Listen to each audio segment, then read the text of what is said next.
威马的售后没有售后啊。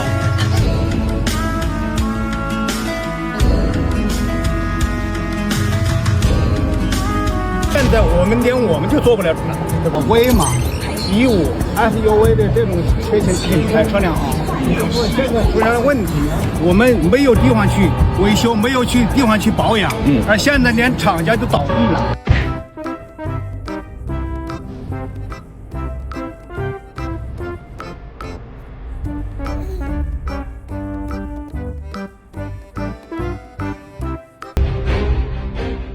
想象一下，2024年嘅某個清晨，你準備開車上班，你走到嗰架花費咗你全家積蓄，當時被銷售吹捧為智能汽車嘅座駕前，暗使鎖匙冇反應。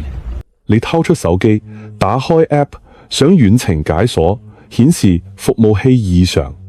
你用機械鎖匙強行打開車門，坐入去，發現中控大屏像一塊墓碑咁漆黑。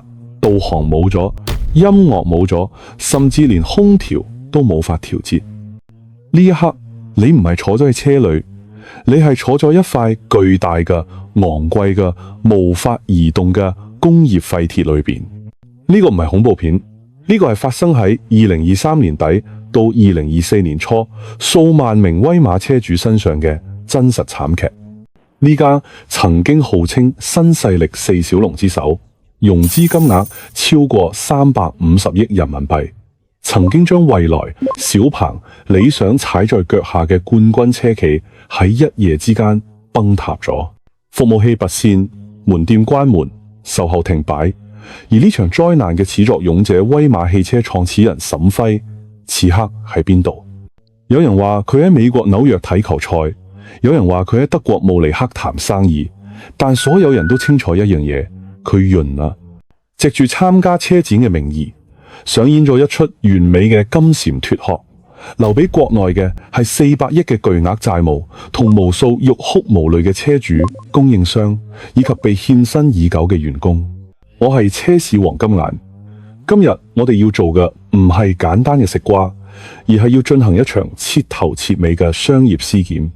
我哋要刨開威馬汽車呢具腐爛嘅屍體，睇下呢350億真金白銀到底係如何被一步步揮霍、轉移、洗劫一空嘅。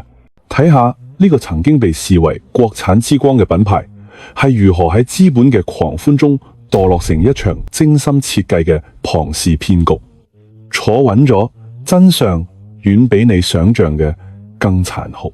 要理解威馬嘅死，必須先睇懂佢係點樣生嘅。喺中國嘅新能源造車史上，有一個著名嘅四小龍時代：蔚來、小鵬、理想、威馬。如果時光倒流回2017年，你問投資人邊個最可能成功，絕大多數人會話俾你聽係威馬。點解？因為相比於李斌呢個搞網站嘅二車，理想呢個搞媒體嘅，汽車之家何小鵬呢個做瀏覽器嘅 UC， 只有威馬嘅沈輝係真正嘅正規製軍。沈輝係邊個？前吉利控股集團副總裁。當年吉利收購沃爾沃呢個蛇吞象嘅世紀大案，佢就係操盤手之一。佢喺汽車行業摸爬滾打幾十年，擁有最頂級嘅供應鏈人脈同行業資源。正因為呢個光鮮亮麗嘅履歷，威馬從一出生就係資本嘅寵兒。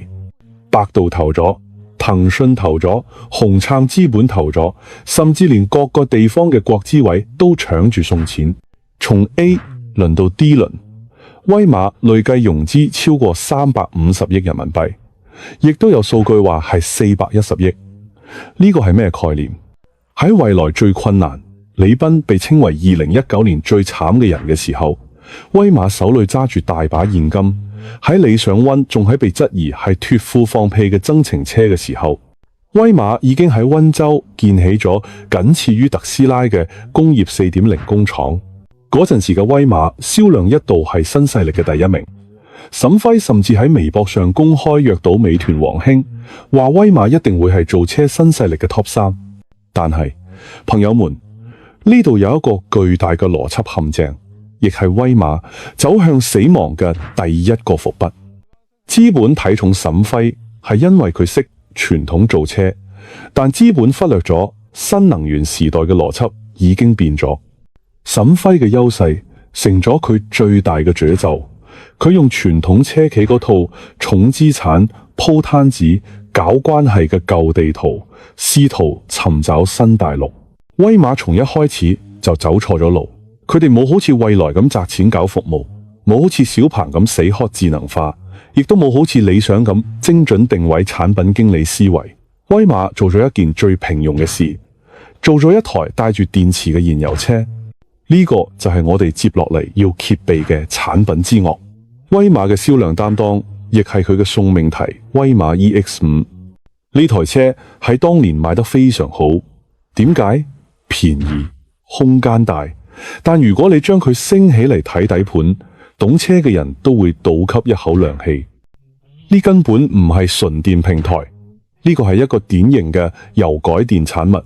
咩叫油改電呢？就係攞一個燃油車嘅架子，掏空發動機同埋油箱，硬塞咗去電機同埋電池。威馬為咗搶進度、騙補貼，直接套用咗老舊嘅底盤技術，呢帶嚟咗兩個致命問題。第一，空間利用率極低，電池包像個腫瘤一樣掛咗喺底盤下面，離地間隙極低，一磕碰就爆炸。第二，配重極不合理，操控性極差。好快報應嚟咗。2020年福建邵武市啱啱投放嘅威馬出租車喺1個月內發生咗4起自燃，隨後北京、浙江、海南全國各地接連爆出威馬 EX5 喺充電時、停放時莫名其妙起火。對於一家車企嚟講，自燃係致命嘅，但更致命嘅係車企嘅態度。面對頻發嘅起火事故，威馬係點樣做嘅？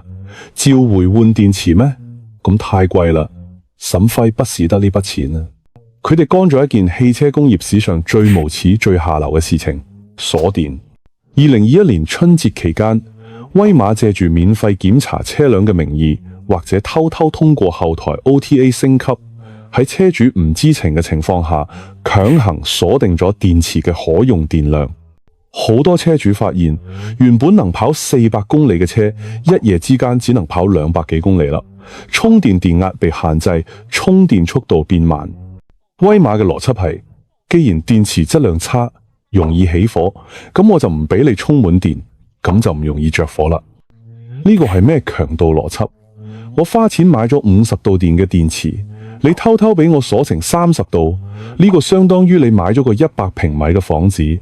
物業趁你唔喺屋企，將2間臥室俾砌牆封死咗。呢場鎖電門引發咗巨大嘅維權風波，甚至被315晚會關注。從呢一刻起，威馬嘅信譽喺核心車主圈層裏邊徹底破產。佢唔再係冠軍，佢係小偷，係生產工業垃圾嘅慣犯。呢個時候肯定有人問：黃金眼，威馬唔係用咗350億咩？咁多錢，哪怕係砸，亦都能砸出一款好車吧？錢到底去邊啊？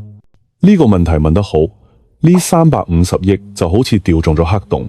我哋嚟計算呢筆賬，你就會發現呢個唔係經營不善，呢個係合法使錢。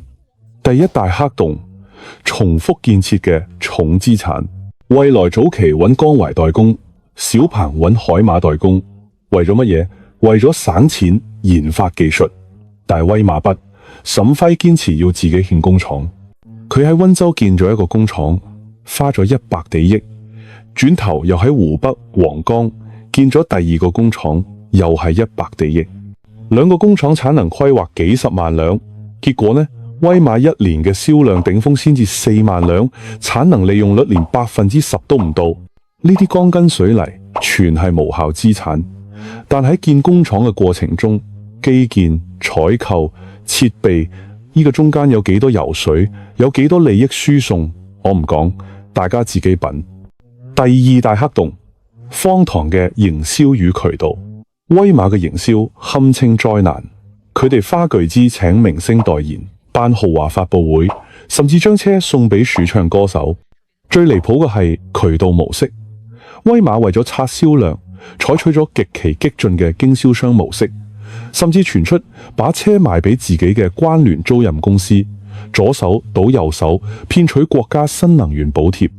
數據顯示，威馬曾有大量嘅車係賣俾咗 B 端網約車租賃，而唔係真正嘅 C 端消費者。呢一種虛假繁榮，一旦補貼退波，立馬原形畢露。第三大黑洞，亦係最讓人憤怒嘅高管嘅天價薪酬。根據威馬嘅招股書披露，2021年創始人沈輝嘅年度總薪酬高達12.6億元人民幣。雖然呢個其中包含咗大量嘅股權激勵，實際到手現金冇咁多，但係對比一下，同一年理想汽車理想嘅薪酬係150萬，小鵬汽車何小鵬係135萬。一家虧損幾百億、奢侈自然、用戶維權嘅公司，老闆卻俾自己開出咗佔據公司營收30%嘅天價薪酬。呢個說明咗啲乜嘢？說明沈輝從嗰陣時起就冇諗過公司能活長久，佢想嘅係如何喺船沉之前俾自己撈夠救生圈。呢個唔係創業，呢個係掠奪。時間嚟到2022年，威馬嘅錢終於燒唔喐啦。此時嘅威馬唯一嘅救命稻草就係上市 IPO， 去二級市場割韭菜，揾股民接盤。佢哋先係衝擊科創板，結果被監管層攔咗落嚟。點解？因為審查發現威馬嘅科技含量不足。你一個組裝廠理住供應商嘅技術，亦好意思叫科創企業上市失敗？然後佢哋轉戰港股，想借殼阿波羅出行上市。為咗呢個最後一搏，威馬開始咗殘酷嘅內部清洗。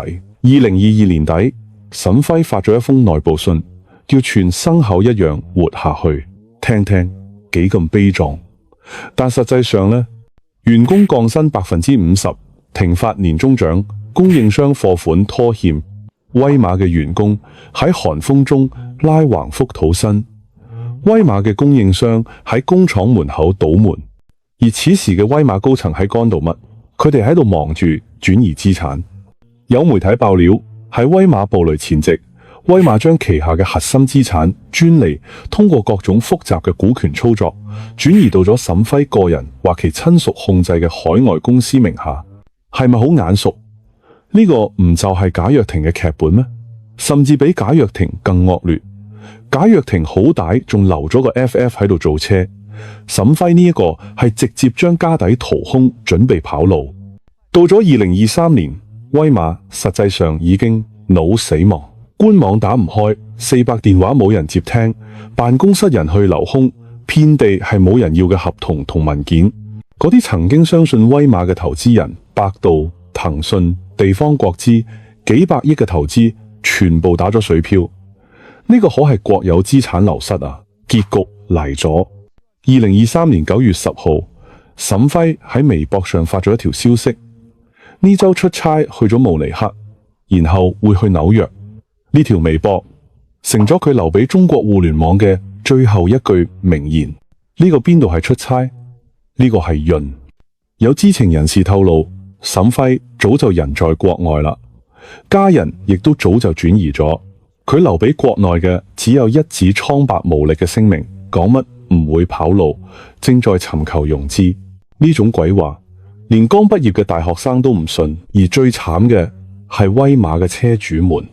一位車主話俾我知，佢嘅車壞咗個保險槓，修車廠話冇配件，要去拆報廢車嘅件嚟修，等咗3個月。仲有一位車主，因為後台服務器關閉，手機 APP 無法使用，甚至連車機裏面嘅音樂都聽唔到，只能用藍牙連手機聽個響。更可怕嘅係，如果車鎖匙丟咗，呢架車就徹底報廢咗，因為冇法匹配新嘅鎖匙。呢個就係智能汽車時代最大嘅恐怖。當車企倒閉，你嘅資產就歸零啦。你買嘅唔係車，係一個需要聯網先至運行嘅終端，網斷咗，佢就係一塊昂貴嘅磚頭。威馬車主成咗中國第一批賽博難民，佢哋冇人管，冇人問，只能喺維權群裏互相安慰，睇住自己嘅愛車一日日貶值，直到變成一堆廢鐵。故事講到呢度，威馬嘅結局已經注定，破產清算，資產拍賣，老闆逍遙法外，車主自認倒霉。但呢個故事對我哋每一個人嘅警示先至啱啱開始。威馬唔會係最後一個倒下嘅造車新勢力。睇下而家嘅市場，高合停工咗，天際消失咗，愛馳發唔出工資啦，恒大汽車成咗笑話。呢個係一場殘酷嘅淘汰賽。如果你而家仲係因為貪圖便宜去買嗰啲銷量極低、財務狀況堪憂嘅邊緣品牌嘅車，咁威馬車主嘅今日就係你嘅聽日。車市黃金眼喺呢度鄭重警告，遠離一切年銷量不足2萬台嘅新勢力品牌，遠離一切財務狀況不透明、頻繁降薪裁員嘅車企，唔好相信任何終身質保嘅承諾。